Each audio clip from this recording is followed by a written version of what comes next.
Hello दोस्तों, स्वागत है आपका हमारे यूट्यूब चैनल मरीन वर्ल्ड में। दोस्तों, आज की इस वीडियो में मैं आप लोगों को बताऊंगा एजुकेशन लोन कैसे लें और इससे जुड़ी सारी जानकारी मैं आप लोगों को इस वीडियो में दूंगा। दोस्तों, वीडियो में आगे बढ़ने से पहले मैं आपसे रिक्वेस्ट करना चाहूँगा कि अगर आपने अभी तक इस चैनल को सब्सक्राइब नहीं किया है तो इसे ज़रूर सब्सक्राइब कर लीजिएगा और अगर ये वीडियो अच्छा लगे तो इसे शेयर ज़रूर कीजिएगा। तो चलिए दोस्तों, इस वीडियो को स्टार्ट करते हैं। दोस्तों, हर किसी का सपना होता है कि वह अच्छी से अच्छी शिक्षा प्राप्त करके किसी ऊंची पोस्ट पर पहुंच जाए, जिससे उसकी लाइफ आराम से गुजर सके। लेकिन जितना सोचना और कहना आसान है, उतना करना मुश्किल है। यदि आप अच्छी शिक्षा प्राप्त कर लेते हैं तो भले ही देर से सही, लेकिन आपको कामयाबी ज़रूर मिलती है। लेकिन यदि आप शिक्षा ही नहीं प्राप्त कर पाते हैं तो ज़िंदगी में कामयाब व्यक्ति बनना थोड़ा मुश्किल का काम हो जाता है।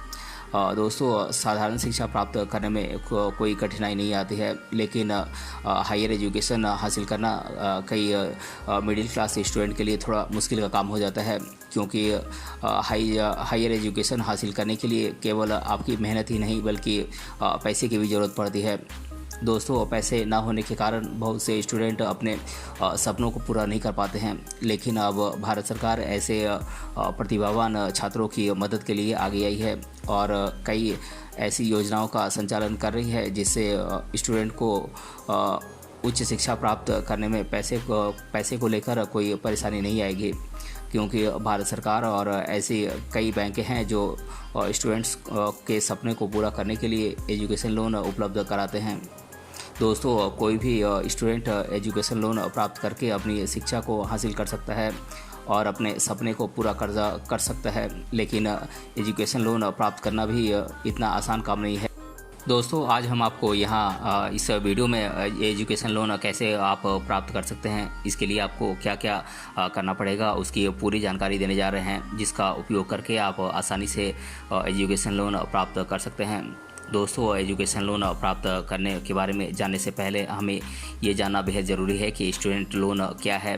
दोस्तों, साधारण भाषा में कहें तो जब कोई स्टूडेंट अपनी उच्च शिक्षा प्राप्त करने के लिए किसी बैंक या प्राइवेट संस्थान से लोन लेता है तो उसे स्टूडेंट लोन कहा जाता है। स्टूडेंट लोन प्राप्त करके कोई भी स्टूडेंट अपनी हायर एजुकेशन यानी कि उच्च शिक्षा प्राप्त कर सकता है। दोस्तों, स्टूडेंट लोन के बारे में जानने के बाद दूसरी सबसे महत्वपूर्ण बात यह है कि स्टूडेंट लोन कैसे मिल सकता है। कोई भी बैंक या प्राइवेट संस्था किसी भी व्यक्ति को लोन देने से पहले लोन वापसी के बारे में सोचती है। साधारण भाषा में कहें तो आमतौर पर उन व्यक्तियों को बैंकों और संस्थानों के द्वारा लोन दिया जाता है जो लोन वापसी की क्षमता रखते हैं। दोस्तों, एजुकेशन लोन को लेने के लिए कुछ मामलों में किसी की गारंटी की ज़रूरत पड़ती है। गारंटर कोई भी हो सकता है, चाहे वो आपका दोस्त हो या रिश्तेदार या कोई गार्जियन। दोस्तों, भारत में लगभग सभी बैंकों और प्राइवेट संस्थानों के द्वारा एजुकेशन लोन दिया जाता है। लोन स्टूडेंट्स को उनकी पढ़ाई में होने वाले खर्चों को पूरा करने के लिए उपलब्ध कराया जाता है। लोन के अंतर्गत देश विदेश में पढ़ाए जाने वाले लगभग सभी कोर्सेज शामिल हैं। आप कक्षा 12वीं की स्कूली शिक्षा से लेकर graduation, post graduation, PhD, engineering, medical, agriculture, management, computer course, CA जैसी हायर एजुकेशन के लिए भी आप लोन प्राप्त कर सकते हैं।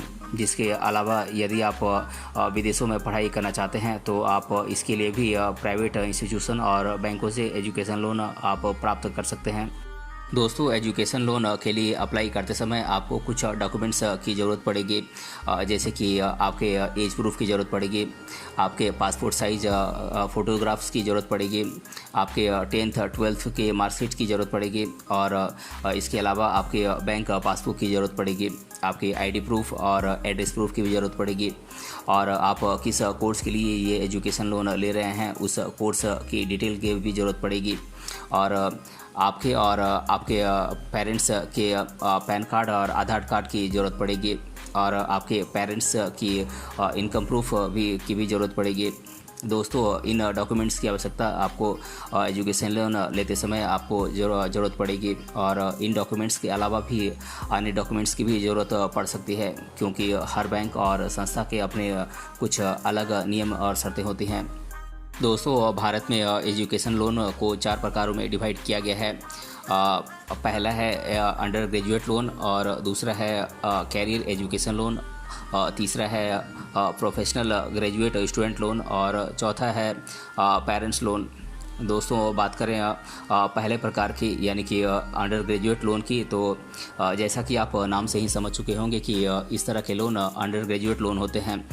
इस तरह के लोन कोई भी स्टूडेंट जो हायर सेकेंडरी की पढ़ाई पूरी करके ग्रेजुएशन के लिए देश विदेश में पढ़ाई करना चाहते हैं, वो इस प्रकार के लोन के लिए अप्लाई कर सकते हैं। और बात करें दूसरे प्रकार के लोन यानी कि कैरियर एजुकेशन लोन की, तो इस तरह के लोन ऐसे स्टूडेंट को उपलब्ध कराया जाता है जो किसी सरकारी कॉलेज संस्थान जैसे कि ITI, इंजीनियरिंग, टेक्नोलॉजी आदि से स्टडी करके अपना कैरियर बनाना चाहते हैं। ऐसे लोन को कैरियर एजुकेशन लोन कहा जाता है। दोस्तों बात करें तीसरे प्रकार के एजुकेशन लोन यानी कि प्रोफेशनल ग्रेजुएट स्टूडेंट लोन की, तो इस तरह का लोन केवल उन स्टूडेंट्स को मिल सकता है जो अपनी ग्रेजुएशन की पढ़ाई पूरी करके आगे की पढ़ाई पूरी करना चाहते हैं। दोस्तों बात करें चौथे प्रकार के स्टूडेंट लोन यानी कि पेरेंट्स लोन की, तो इस तरह का लोन किसी पेरेंट्स के द्वारा अपने बच्चे की पढ़ाई के लिए लिया जाता है। जब कोई पेरेंट्स अपने बच्चे की पढ़ाई पूरी करने के लिए किसी बैंक या इंस्टीट्यूशन से लोन प्राप्त करना चाहते हैं तो वह लोन पेरेंट्स लोन के अंतर्गत आता है। दोस्तों बात करें एजुकेशन लोन के बेनिफिट्स की, तो एजुकेशन लोन की सबसे बड़ी ख़ास बात यह है कि आप लोन आसानी से प्राप्त कर सकते हैं और एजुकेशन लोन प्राप्त करके कोई भी स्टूडेंट अपने सपने को पूरा कर सकता है। पहले जहां पैसों की कमी के कारण प्रतिभाशाली स्टूडेंट्स आगे की पढ़ाई पूरी नहीं कर पाते थे, अब एजुकेशन लोन के द्वारा वो अपनी पढ़ाई पूरी कर सकते हैं। इसके साथ ही लोन लंबे समय के लिए मिल सकता है, इसीलिए वापस करने के लिए काफ़ी समय मिल जाता है। दोस्तों एजुकेशन लोन का एक और बड़ा फ़ायदा ये है कि आपको इस लोन के लिए बहुत ही कम ब्याज का भुगतान करना पड़ता है। कई बैंकें और इंस्टीट्यूट्स ऐसी हैं जो कई डिस्काउंट पर एजुकेशन लोन उपलब्ध कराते हैं।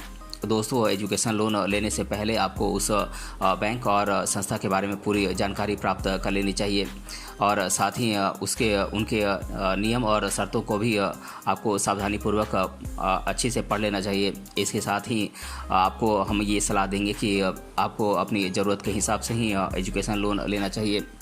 ज़रूरत से ज़्यादा लोन लेने पर आपको लोन की अदायगी में काफ़ी परेशानी का सामना करना पड़ सकता है, क्योंकि आजकल मंदी का दौर चल रहा है और मार्केट की स्थिति काफ़ी अच्छी नहीं है।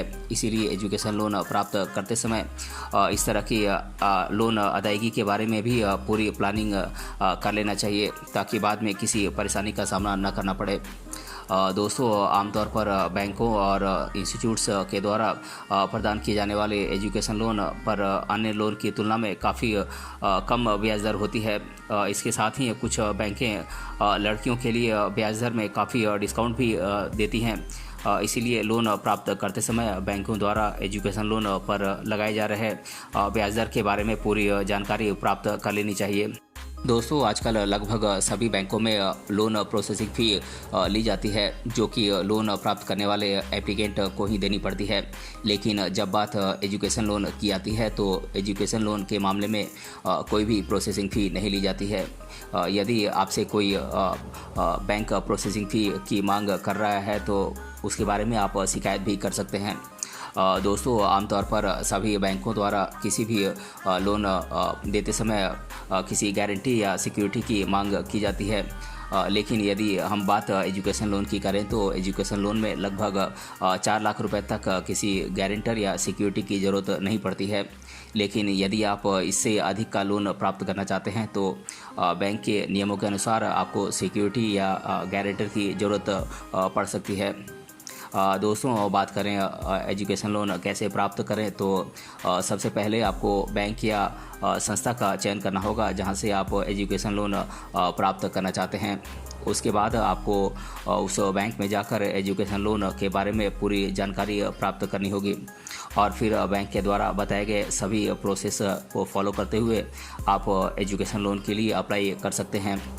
तो दोस्तों इस तरह से आपने जाना एजुकेशन लोन आप कैसे प्राप्त कर सकते हैं, एजुकेशन लोन क्या होता है, और इसके बारे में मैंने आप लोगों को डिटेल से जानकारी दिया है। अगर ये वीडियो आपको पसंद आया है तो अपने फ्रेंड्स सभी से ज़रूर शेयर करें और हमें कमेंट बॉक्स में कमेंट करके बताएं कि ये वीडियो आपको कैसा लगा। मिलते हैं अगले वीडियो में किसी अन्य टॉपिक के साथ, तब तक के लिए धन्यवाद।